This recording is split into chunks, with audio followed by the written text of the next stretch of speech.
Most programmers think they're God. That's also fair. It's just a guy's screen name. Oh, man. It's good to be back. Hey, everybody. Welcome back to another episode of Tech Tuesday. My name is Ben. I'm Tim. Yeah, we had Joseph last week. He crushed it. It was awesome. Yep. Yeah.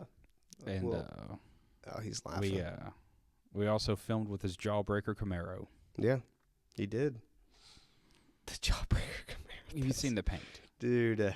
No, we love your Camaro, Joseph. That car is so cool, dude. It's car great. people stuff. It's great. It's fantastic. But yeah, I was gone on vacation. It was nice, but I'm back. I know some of you guys are waiting to hear back from me. I know we got Elliot Simmons, BryantStillwell, some other things that are going on. But we'll get back to it. We're rocking JJ Rocket, yeah. We got to get back to a lot of people. So, but also a lot of other crazy things happen. Guys went to Good Guys Columbus California this last weekend. That was crazy. The feedback I got from that was people out in California don't know we exist. What's going on, California? Like, what's up with that? There's a bunch of people there. But no, it was good. We have Triple Crown next, not this weekend, but the following weekend. Labor Day weekend's this weekend. I hope you guys have a fantastic Labor Day. No way I'm driving to Florida. You should. You should go to Florida. Look at that. I got stuff going on in Florida. I just don't want to drive because it's Labor Day weekend traffic. That's also fair. You know, I wouldn't blame you on that one. It's in Pensacola, too. Pensacola's nice. I like Pensacola. He's like, you wait till you know the people that I know in Pensacola. I have family there. That's great. Oh, no. But, guys, we're back. We're ready to answer questions for the people as per usual. Tim, you got some really neat documents coming out there on the forums that are looking fantastic.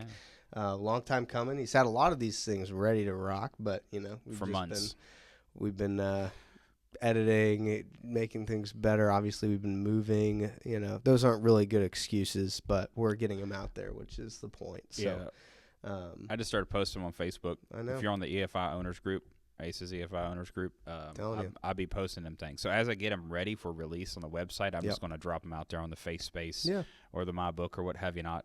Go check I want to out. send them because you, the people, need them. Mm-hmm. And there's a lot of info in there. Then a lot of info in there. Media guys, we're going to be doing videos to back these documents up. So you've already been seeing some of those, actually. Yeah, we did the top 5, and we have 25 more to go. Mm-hmm. But we're going to go through how to plug it in by the book, step 1, step 2, step 3, and maybe fill in some of the blanks in between to help a few folks out. Yep. There is a lot, but I don't want to take away from the fact that it is a simple system to use. I feel like 95% of our customer base, rather, you know, uses the system as intended, you know. I do think that there are ways that people can take it and make really awesome builds. I think we've definitely, you know, marketed more towards the stock hot rodding world primarily.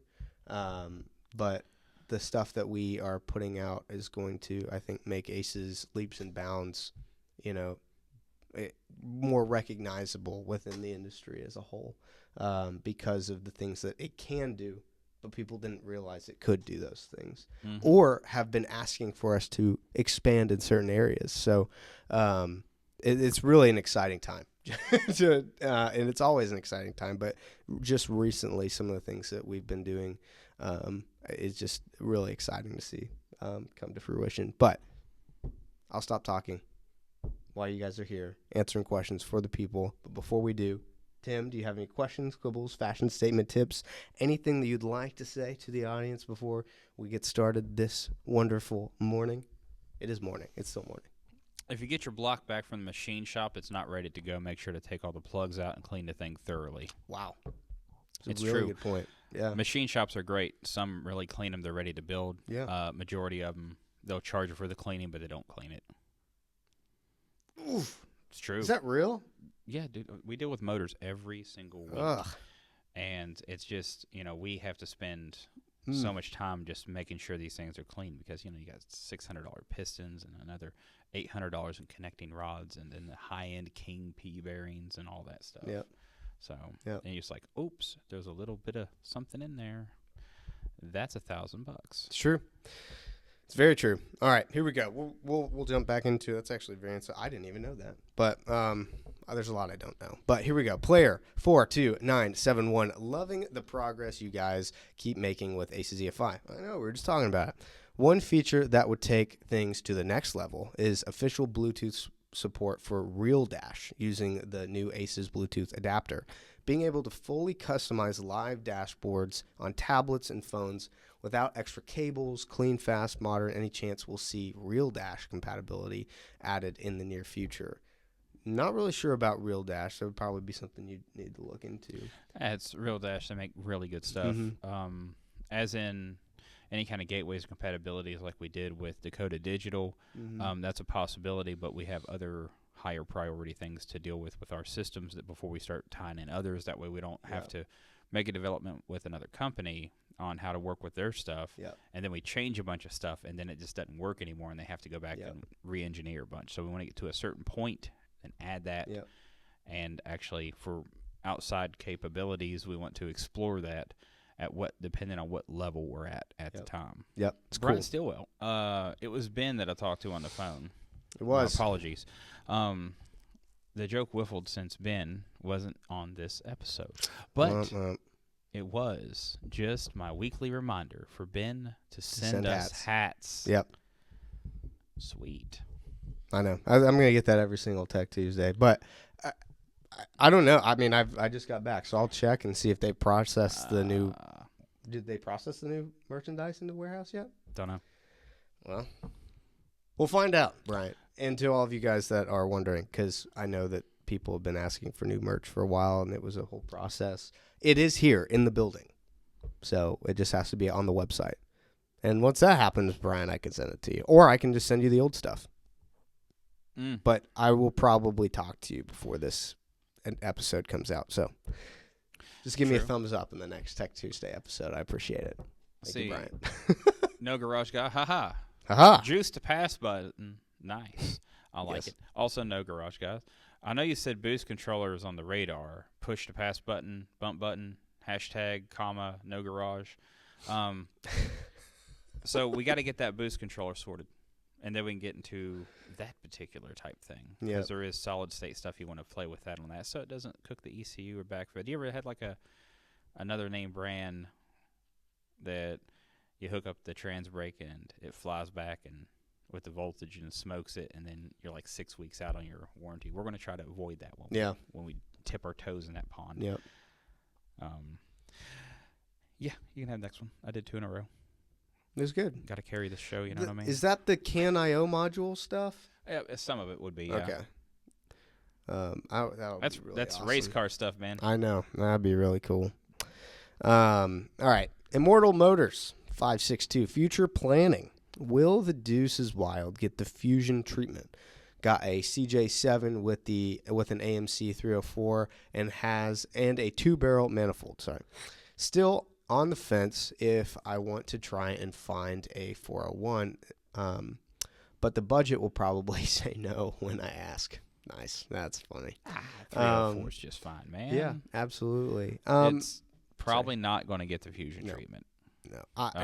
That's something I think we need to probably do better on preaching from the mountaintops. We're not going to – every system's going to be, mounted to the – throttle body, or like we're not walking away from remote mounted ECUs. We will not do that as a company. That's what I see. Is a lot of folks say they're out there, and the comment after you really read through it, you'll see like way to take a step backwards. I've seen a bunch of of other unsavory things and all that. Everybody loves a good troll. I mean, yeah, for sure. I do, but I'm real strategic with my comments. Troll on face. those because no. But yeah, when it comes to that, like we're not just going to say like, hey, we're no longer putting them on the side. It's like we're just adding this option in for you. Yes. It's like if you like this, you can go with it. If you don't like it, go with this one. If you want more power, go with that one. If you want this, go with that. That way we can cover more of a spectrum instead of it just being this is what we offer, period. Yep. Genuinely. Like even at shows that we've gone to, there were people who were like, I just don't want to drill a hole for the ECU in the car. That's okay. All right. We got a lot of those questions. That was more of the thought process of how can we approach putting the ECU on the Yep. throttle body, and Yep. what kind of customer would buy it, and how would we have to approach it, Yep. and what other kind of precautions would we Mhm. need to really emphasize on. Let's vibrate it a bunch. Let's torch it a few times. Let's Mhm. make an electrical storm around it. Do all Exactly. kinds of awful things to it. And it's like, oh, hey, Exactly. it worked really good. It works fantastic, and there are a lot of engineering things that I know Tim has talked about Yeah. within the ECU Yep, yep, itself that allows for that. But most of the time, the people that are like, I don't want to drill into any part of this beautiful car are not gonna go pushing it down the drag strip. Now maybe I'm crazy, but most of the time it's not pushing the system to its limits, which is why we offer the Killshot 2 and the Royal Flush and the Wildcard Joker, obviously all of which don't have a mounted ECU, so that one, there's more capability, and two, you don't have to worry about the RFI, EMI, anything like that. Even though, as Tim has said in the past, we have taken links to minimize that. So if not, get rid of it entirely. I've never had the issue with Yeah. it. And I've tested some nasty stuff. I built my own electromagnetic field generator stuck under the hood of my truck. Weird Sure. stuff about the vehicle started messing up, but I didn't Mhm. have any problem with my Killshot. And that was on the older generation one as well, including the Killshot Fusion. So it was doing nothing. Didn't mess with my cell phone signal, I noticed. True that. There was a comment that somebody had made about in one of the adverts. The guy was like, he don't know the difference between an engine and a motor. Like, I do. An engine goes on the front of a train. A motor motivates me to just keep at it. It's funny. It's one of those. No, it is North funny. versus It's South like the Family things. Guy skit where they're like, where it's they're an like, engine. It's it's always a boat, it's a train. Well, it's like the difference between a bolt and a screw. Train on the water, boat on the track. Yeah. Sorry. Okay, after you. But that's, it's just one of those things that comes into where you're from and how you talk. I talk funny. I've got a southern, northern European accent, or something like that. I wish I had a strong Midwest accent. That'd be amazing. I just don't think I could curse that much.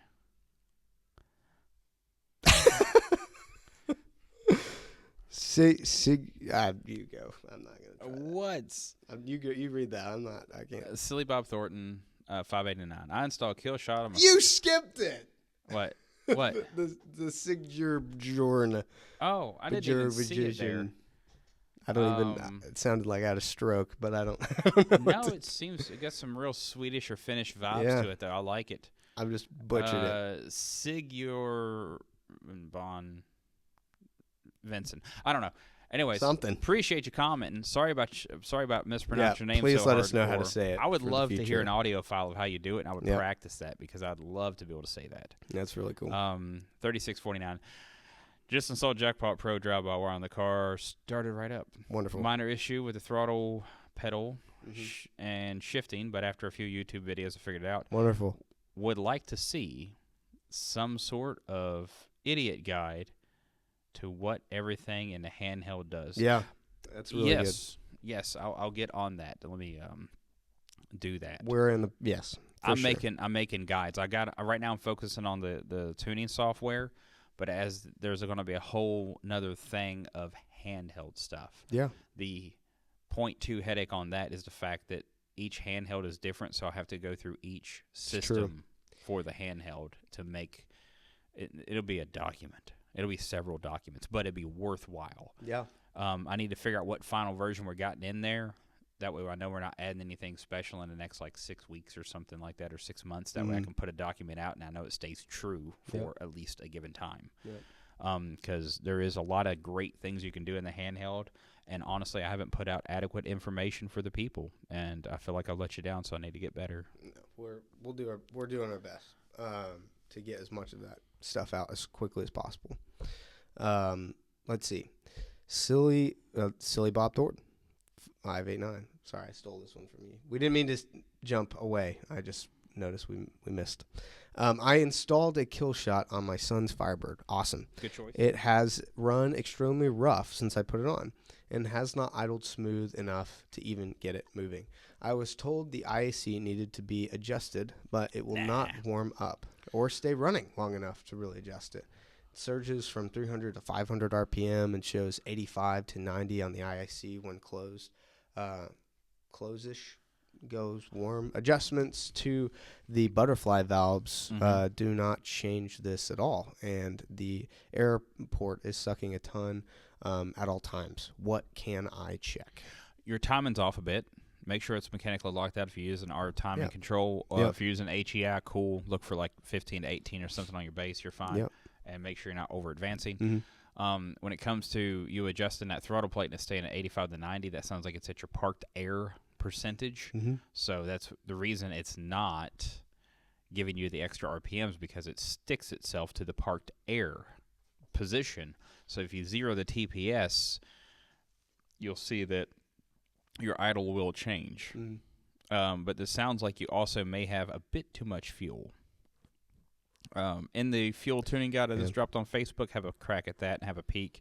The video I'll make for this will be along the same lines as that, because I don't want to just run the wizard and then do it. I want to create a problem and then we overcome it with the guide. That's what I want to do. That way I want to try to get something with a nasty low idle, get us some stuff out of parameters, and diagnose it, do basic adjustments, and show the difference. Hopefully that will help you out. I do like the timing. Silly Bob Thornton. Love it.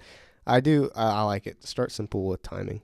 But like I completely agree with that. I've seen multiple, even startups that we've done on the channel, have very similar running conditions. The Camaro is a good example of that. You just move it a little bit. It was just too fat. And also in the handheld, like even if you've watch the Camaro video. Even if fantastic, do that.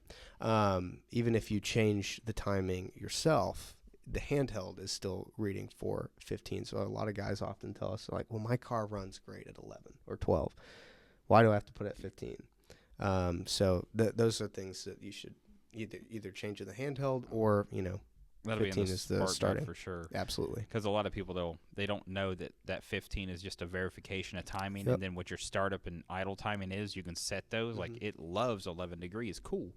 After you verify it being 15 to 15, so then you set it to 11, and your handheld and the computer will force it to 11. Happen. That way you ain't got to go out there and twist on that thing every once in a while. It's really cool.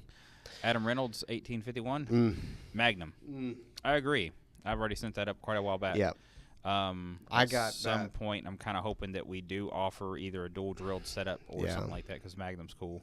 I had a ton of people talking about that at Good Guys Columbus, because our engine stands actually have, stuff set up for Magnum, and with the multi-port setup, and they were like, "No way, you released this already!" And I was like, "Actually, no, it's just the stand." But yeah, we will definitely look into that. So anyway, in the future, will vehicle speed be available to be seen in the data log? 85 Cutlass Man. On the jackpots you can. For the kill shots, that's something we'll probably have to add in there. I never even thought about it, honestly. I'm looking at ET, not speed. Let's see what we got here. SalemComputer. Is there any updates on the Royal Flush ECU? I've tried several times to update it, and it's still on version 1A. It's not listed on your website. Version 1A. Yeah, just get the newest thing off the website, because that version 1A thing doesn't matter as much as what it's coming from. This there's certain versions for the handheld, certain versions for the ECU. But yeah, the newest one out on the website should get you updated. Make sure to do the handheld, then do the ECU appropriately. Bill Brooks, 5665. I am having a random dying issue. Does not restart until power's all the way off and back on. Does jackpot have any kind of whatever that is reset on the power cycle? So it uses logically like a power latch type system. So whenever you disconnect the 12 volts for the key, it tells the chip to shut it all off internally. But the good thing is, it sounds like you might have a bit of a key switch issue or something like that, causing that random shut off. Because if there's a disconnect in the power whenever you're running the thing and it randomly shuts off, and you have to recycle the key power, there could be an issue with it just momentarily losing it. So it resets everything. So it turns off and turns right back on, but doesn't do it fast enough to cycle down, then cycle all the way back on, leaving it in an in-between state, like you get in PLC stuff sometimes, where it says doesn't know what to do next. Power it off, wait to 10, start it back up, runs like a champion. You hit a bump, turns back off. Yep. Type stuff. That might be what you're dealing with. If I'm suspecting that's what you're asking. If not, let me know. It's fine. Let's see. Jacob Butts 7264. Can you hook up a quick draw TCM to the PDM that you guys are selling? And if you can, how would I use it? The same MRD as the one for my kill shot. That's a good question. I need to make a diagram about how to do that. Normally, just get the switch 12 volt because those TCM things they have the relays and fuses and everything. But we should probably have an updated harness with that coming out as well, with brand new schematics about how to hook it up to the PDM appropriately. Yeah. J Skills 12able. Can we get more tuners locally in every state close to me? Text, emails, no response from 2. I reached out, gave up. One of them's sick, the other one's busy. But no, we're adding more. It's not that I can just snap my fingers and get the talent, I guess you could say, because I'm on a constant crusade of finding appropriately leveled tuners. A lot of folks that apply to be tuners here, they want to be trained to be a tuner and then knock down $1,000 tunes and add that to their shop, but they have no prior experience. So that's 99% of the actual people asking to be part of the tuning program. They think it's a school, and also they'll say, when does training start and how much does it pay? So that they clearly didn't read what the thing is of being paired with us on this. We're not going to pay you. Yep. But we can get you advertised up a bit and paid. Because it all comes down to money at the end of the day and doing the right thing for the customer. But if you know some good tuners, send them. I'm happy to talk with these folks, and we'll talk about the system and see if they got what it takes. If they do, we'll put them on there. We'll put them on the map, and we'll have a lot of fun. And you get a lot of emails from a guy like me on a regular basis with information that's not generally publicly available. It's lame stuff. Real boring, dry nerd stuff. Anyway, there we go. It's been fun. It's been real. I love fun, doing actually. this, man. I love answering the questions. And hopefully you guys like all the Facebook noise you've been hearing from me lately, because I will be sending documents even before they're on the website. When I get it done and I'm okay with it and then somebody else checks it, I will send it onto the face space for you guys to consume and critique and enjoy and use or not use or whatever you're going to do. What's the thing that Mike Cotton says, the ticky-tacks? I don't know. Face space, Insta snaps. Yeah. So, anyway, I don't know. I just find that funny. But yeah, you've been doing a lot with those documents, and I think that's great. I'm just going to keep doing it until I run out of documents and write a bunch of new ones. And I'm hoping as I put these documents out, people are going to put banging comments on there saying, hey, can I get one about this? And I'll look at it and be like, oh, they didn't read my last post. Or I'll read it and be like, oh, that's perfect. Yep. Let's do that. Exactly. And we'll make videos to try and follow up with those as we go to help make it easier as well. I don't think they want one on my engine math. That's a really dry subject. It'll take about an hour to film at least, because there's so many theoretical combinations. He's too smart for his own good. I'm just kidding. I just read different books. No, and I just want to reiterate too, like, also, like, as complicated as it sounds, it's not also like. And this is probably why I probably should make a video of just me putting one of these systems on. But they are not that complicated. There are things that you can do that become complicated. But genuinely, from startup to installation to just opening it out of the box, the response that I get most of the time is how simple it is. And actually, that's typically where we get installation errors, is because it looks so simple. People go, yes, I know where that goes. So, but anyway. That's my spiel on that. But guys, thank you so much for watching this episode of Tech Tuesday. If you liked it, feel free to leave a like down below. If you have a comment about ACES fuel injection or EFI in general, leave it down below and we will do our best to get to it in our next Tech Tuesday episode. Or if you know anybody that's thinking about going to fuel injection, or like Tim said, is tuning fuel injection and wants to know more about ACES, send them our way. We'd love to help them out in any way that we can. But guys, thank you so much again for tuning into this episode, and we'll see all of you in the next one. Bye for now. Bye now.